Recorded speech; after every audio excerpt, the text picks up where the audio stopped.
صل على رسول الكريم أما بعد وقد قال الله تعالى في القرآن الكريم الفرقان المجيد يا أيها الذين آمنوا اتقوا الله حق تقاته ولا تموتن إلا وأنتم مسلمون وقال أيضا ربي زدني علما السلام عليكم ورحمة الله وبركاته.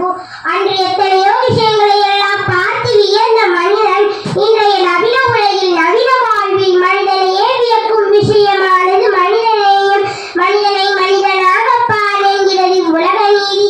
ஆனால் மனிதனை தாண்டி இவ்வுலகத்தில் உள்ள ஒவ்வொரு விஷயத்திலும் வாழ செல்வது இஸ்லாம் மட்டுமே. ஒரு மனிதனை வாழ வைத்தால் எல்லா மனிதர்களையும் வாழ வைப்பதற்கு சமம் என்று அல்லாஹ் கூறுகிறார். قال رسول الله صلى الله عليه وسلم لا يرحم الله من لا يرحم الناس. மனிதர்கள் மீது கருணை காட்டாதவர்களிடம் அல்லாஹ் கருணை காட்ட மாட்டார் என்று நபி ஸல்லல்லாஹு அலைஹி வஸல்லம் அவர்கள் கூறினார்கள். சின்னஞ்சிறு விஷயத்தில் கூட மனிதநேயத்தை இஸ்லாம் கற்றுத் தருகிறது.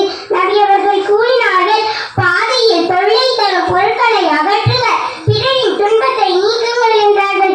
இது மனிதநேயம் தானே? அறியாமையால் செய்யும் தவறுகளை எல்லாம் மன்னிப்பதும் மனிதநேயம் தானே? ஒரு நாள் ஒரு கிராமவாசி பள்ளிவாசலில் சிறுநீர் கழித்தார். அதை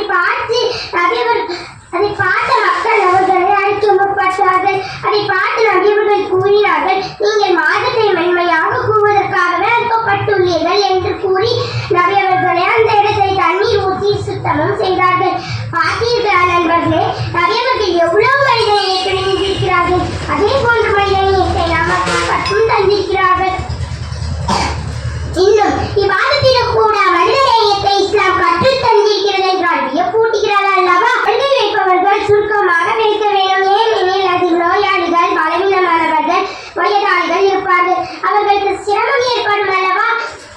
அதுதான் கூறுகிறார்கள். கண்ணை காட்டுவது மனிதநேயம் தானே? ஒரு நாள் ஒரு மனிதருக்கு தாகம் எடுத்ததால் கிணத்தடியிலிருந்து தண்ணீரை குடித்தார். அவர் அங்கிருந்த நாயை பார்த்து அதற்கு தாகம் எடுத்தது என்று உணர்ந்து அந்த நாய்க்கும் தண்ணீரை வைத்தார். இந்த